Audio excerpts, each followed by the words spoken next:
नाना तुम्ही पोलीस आहेत, पोलीस. तळपायावर. कधी रिंगण करून एखाद्याला बेदम मारतात, कधी सख्ख्या भावाला दांडक्यानं चोपतात, तर कधी कधी बड्या बड्या नेत्यांच्या मांडीला मांडी लावून बसतात. हो, ते जेलमध्ये राहतात, बाहेर येतात, पुन्हा मारहाण करतात. हे आहेत बीडचे दादा खिंडकर. आता यांचा महाराणीचा एक नवा व्हिडिओ समोर आलाय. हे सगळं प्रकरण नेमकं काय, संतोष देशमुख हत्या प्रकरण, धनंजय देशमुख यांच्याशी त्यांचं काय कनेक्शन आहे, सगळं सविस्तर समजून घेऊ. नमस्कार, मी सुधीर काकडे, तुम्ही लोकमत पाहताय.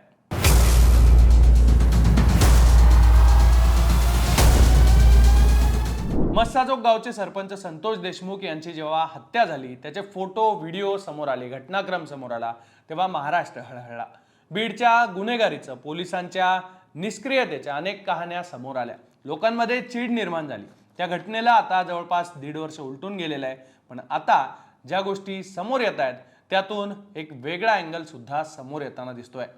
कारण याच संतोष देशमुखांच्या प्रकरणात जो साक्षीदार आहे तोच दादा खिंडकर, संतोष देशमुखांचे भाऊ धनंजय देशमुख यांचा साडू असलेला दादा खिंडकर, याचा सुद्धा आता गुन्हेगारीचा अवतार पुन्हा पुन्हा समोर येतोय.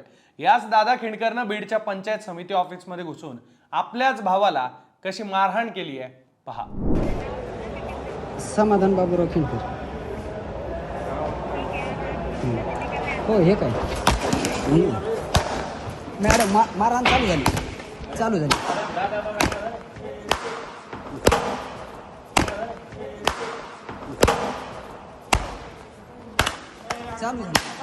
झाली मॅडम. हे प्रकरण काय आहे हे सांगतोच, पण त्याआधी याची हिस्ट्री पहा. संतोष देशमुख यांचं हत्याकांड झालं, फार वाईट पद्धतीनं त्यांची हत्या करण्यात आली. त्याच प्रकरणात दादा खिंडकर साक्षीदार आहे. पण याच प्रकरणानंतर दादा खिंडकरवरही गुन्हे दाखल झालेले आहेत. मारहाणीच्या गंभीर प्रकरणातले हे सगळे गुन्हे आहेत.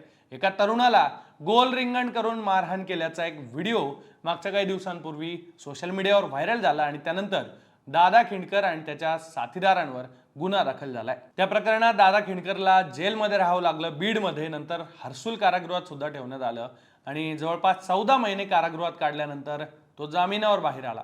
पण जामिनावर बाहेर आल्यानंतर सुद्धा आता पुन्हा त्याचा एक नवा व्हिडिओ समोर आलेला आहे. दादा खिंडकर आणि समाधान खिंडकर या दोन्ही भावांचे वाद आहे.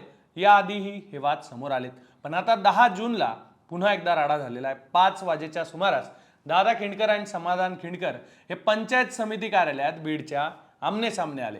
आपल्या सख्ख्या भावाला, तेव्हा समाधान खिंडकर याला भर दिवसा पंचायत समिती कार्यालयात दादा खिंडकरनं अमानुष मारहाण केलेली आहे.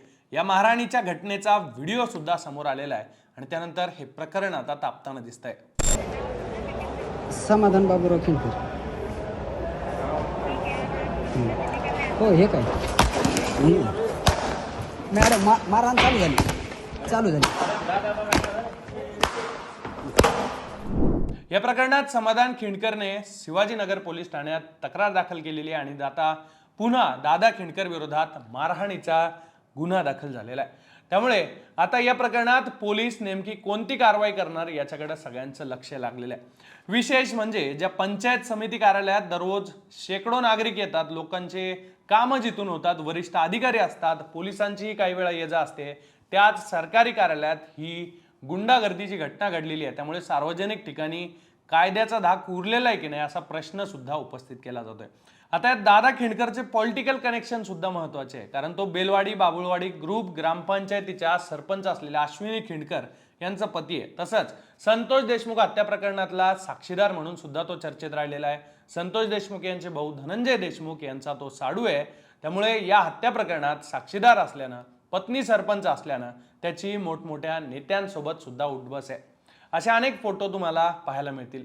हर्सुल कारागृहातून जामिनावर बाहेर आल्यानंतर त्यानं भाजप आमदार सुरेश धस यांची विशेष भेट घेतली होती. आभाळ दाखवल्याबद्दल आभार म्हणत एक फोटो सुद्धा त्यानं पोस्ट केला होता.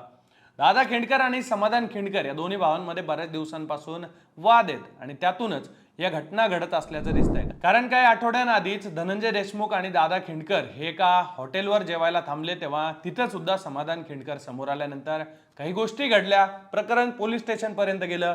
या प्रकरणात धनंजय देशमुखांवर गुन्हा दाखल केल्याची सुद्धा माहिती समोर आली. नंतर धनंजय देशमुखांनी धनंजय मुंडेंवर आरोप केले आणि शेवटी हे प्रकरण मिटवलं गेलं. असं हे सगळं प्रकरण आहे. खिंडकर कुटुंबातले, देशमुख कुटुंबातले हे अंतर्गत वाद काय असतील ते असो, पण बीड मधल्या गुन्हेगारीच्या मालिकेत रोज असे नवे एपिसोड पाहायला मिळतात आणि त्यात असे एक एक चेहरे सुद्धा चमकताना दिसत आहेत.